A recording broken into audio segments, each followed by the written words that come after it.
اسلام کس کا نام؟ میرے آقا صلی اللہ علیہ وسلم فرماتے ہیں لا یؤمن احدکم حتی یکون ہواہ تبعا لما جئت بہ، تم میں سے اس وقت تک کوئی مومن نہیں بن سکتا جب تک کہ اپنی خواہشات کو میری مرضی کے مطابق نہ کر دے۔ تمہاری اپنی خواہشات حضور کی مرضی کے مطابق جب تک نہیں کرو گے تب تک پورے مومن نہیں بن سکتے۔ اسی لیے تمہیں پوچھنا ہوگا کہ مجھے جینا کس طرح سے ہے، حضور نے جو فرمایا مجھے اسی طرح سے جینا ہے۔ نبی پاک صلی اللہ علیہ وسلم کی جو مرضی ہے اس کے حساب سے چلنے کا نام دین ہے۔ اقبال نے کہا تھا بمصطفیٰ برساں خیش کہ دی ہما اوست، اپنے آپ کو رسول اللہ کے قدموں تک پہنچا دے، یہی دین ہے، یہی دین ہے۔ اپنی خواہشات کو ختم کرنا ہوگا، اور جس کی بنیاد پر آج ہم بہت بڑا نقصان اٹھا رہے ہیں، بہت بڑا نقصان۔ نبی اور رحمت صلی اللہ تعالی علیہ وسلم کے احکام، ان کے اقوال کو ہلکے میں لیتے ہیں۔ آج آپ کو پتہ ہے اس رسول کو اللہ تعالیٰ نے ہمارے درمیان مبعوث فرمایا جو پورے کائنات کے لیے رحمت ہے، اور وہ ایسا عظیم رسول جس کی امت میں پیدا ہونے کے لیے پچھلے نبی دعا کرتے تھے، اس قدر تمہیں قسمت سے اور بہت بڑے نصیب سے نوازا گیا، لیکن ہم نے اس کو ہلکے میں لینا شروع کیا۔ ہم اپنی مرضی سے دین کے اس پر عمل کرتے ہیں۔ آج حالات یہی ہیں، ہم کو جیسا من کرے ویسے ہم جینے کے قائل ہیں، ویسا نہیں جیتے جیسے رسول کی خواہش۔ آپ کو پتہ ہے صدیق اکبر رضی اللہ تعالیٰ عنہ کا ایمان کیا تھا؟ گھر میں موجود ہیں، نماز پڑھ رہے تھے، اچانک رسول کریم صلی اللہ علیہ وسلم تشریف لائے، دروازے سے اندر حضور آئے، اور حضرت ابو بکر صدیق کی نماز ہو چکی تھی، حضور جیسی آئے کھڑے ہو گئے۔ جس کے گھر نبی پاک صلی اللہ علیہ وسلم آئے اور وہ بھی صدیق اکبر کے گھر، تو خوشیوں سے آپ حضور کے آگے پیچھے ہو رہے تھے۔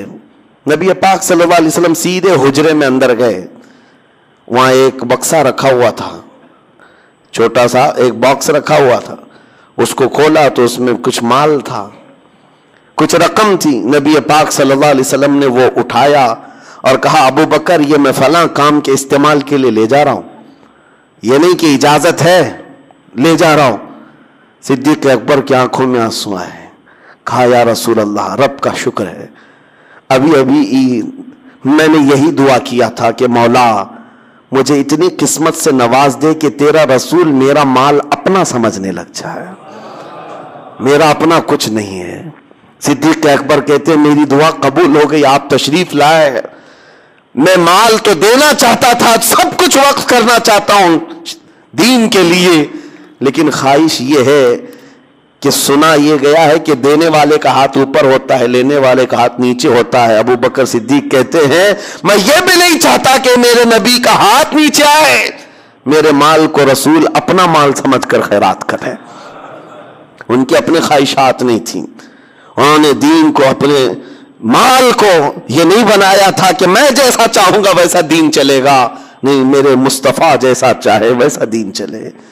آج اپنے آپ کو وقف کرو حضور کی طرح، اپنی خواہشات کا قتل ضروری ہے۔ جب تک ہم نہیں مارتے بہت بڑے نقصانات اٹھائیں گے بعد میں۔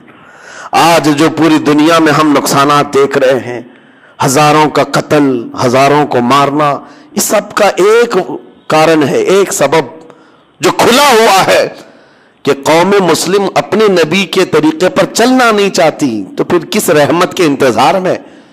وہ صحابہ جو دعا کرتے تھے پتہ ہے آپ کو، حضور کے ساتھ جاتے تھے۔ آج یہاں بیٹھ کر کے ہم دعا کرتے ہیں فلسطین پر رحم فرما، غزہ پر رحم فرما، ہم تو میدان میں اترے ہی نہیں، ہم جنگ کے میدان کی بات نہیں کر رہا ہوں۔ کاش حضور کی سنتوں کو زندہ کرنے والا ہر جوان نکل جاتا۔ میری اپنی خواہشیں نہیں، میں نبی کی شریعت پر چلوں، نبی کی خواہش پر چلوں، پھر دعا کرتا کہ مولا میں تو آگے آ گیا، اب رحمت بھیجنا تیرا کام۔ وہ صحابہ تھے، چاہتے تو مدینے میں بیٹھ کر کے دعا کر لیتے، حضور کا دامن پکڑ کر کے کہ مولا جو بدر میں آ رہے کافر سب کو ہلاک کر دے۔ وہ صحابہ تھے، اس میں صدیق اکبر ہیں، فاروق اعظم ہیں، عثمان غنی ہیں، حیدر کرار ہیں، بڑے بڑے صحابہ ہیں۔ حضور پاک صلی اللہ علیہ وسلم مدینہ طیبہ میں موجود ہیں، یہ سب صحابہ دعا کر دیتے۔ وہاں تک چل کے کیوں گئے؟ 160 کلومیٹر دور تک چل کر کے گئے، پتا ہے اس میں سے ایک جنگ ہے جس کے بارے میں حضرت ابو ہریرہ فرماتے ہیں جب ہم چل کر کے گئے تھے تو پیروں میں سب کپڑے باندھے ہوئے تھے, کپڑے پھاڑ پھاڑ کر کے پیروں میں, چپل کسی کے نہیں. پوچھا گیا کہ کیوں کپڑے باندھتے تھے؟ کہتے ہیں کہ پہاڑی راستہ تھا, چل چل کر کے ایک صحابی کے بھی ناخن باقی نہیں تھے, سب کے ناخن ٹوٹے ہوئے تھے, سب کے ناخن ٹوٹے ہوئے, اور کپڑے باندھ کر کے یہ لوگ چلتے تھے. 160 کلومیٹر دور, گرمیاں نہیں دیکھی, ٹھنڈیاں نہیں دیکھی, حضور کے پیچھے چل پڑے. اور جب بدر کے میدان میں آئے تو حضور پاک صلی اللہ تعالی علیہ وسلم نے پوچھا بھی تھا جس کو جانا ہے وہ جا سکتا ہے, واپس جو مدینہ جانا چاہے وہ جا سکتا ہے. اس میں انصار صحابہ جو مدینے سے چل کر کے آئے تھے. اچھا ایک بات یہ بھی بتا دوں, جنگ بدر کیوں ہوئی؟ مسئلہ تو تھا کہ جو صحابہ مکہ سے ہجرت کر کے آئے تھے, کفار و مشرکین ان کا مال لوٹ چکے تھے مکہ میں. اب وہ قافلے میں جا رہا تھا مال ملک شام تجارت کے لیے. تب حضور نے فرمایا کہ جن کا مال لوٹا ہے کفار مکہ نے, چلو نکلو اس قافلے کا راستہ روکو, ہمارا ناحق مال لے کر کے جا کر کے وہ بیچ رہے ہوں, ہم اپنا مال کا مطالبہ کریں گے. تو یہاں بات سمجھ میں آتی ہے کہ جو مکہ سے ہجرت کر کے آئے تھے صحابہ, جن کا مال لوٹا گیا تھا, وہ اگر جنگ میں جاتے تو سمجھ میں آتی بات. لیکن یہ انصار صحابہ جو مدینے میں پیدا ہوئے, مدینے میں ان کا گھر ہے, وہ کیوں حضور کے ساتھ جا رہے ہیں؟ ان کا کیا تھا؟ نہیں, بس فرمان رسول ہے تو پھر دیکھنا نہیں. ان کے اپنے کیا ذاتی مقاصد تھے, نکل کر کے آئے. اور جب وہاں بدر کے میدان میں پہنچتے ہیں حضور نے فرمایا جو جانا چاہے جا سکتا ہے واپس. بڑی تکلیفوں کا سفر کیا تم نے.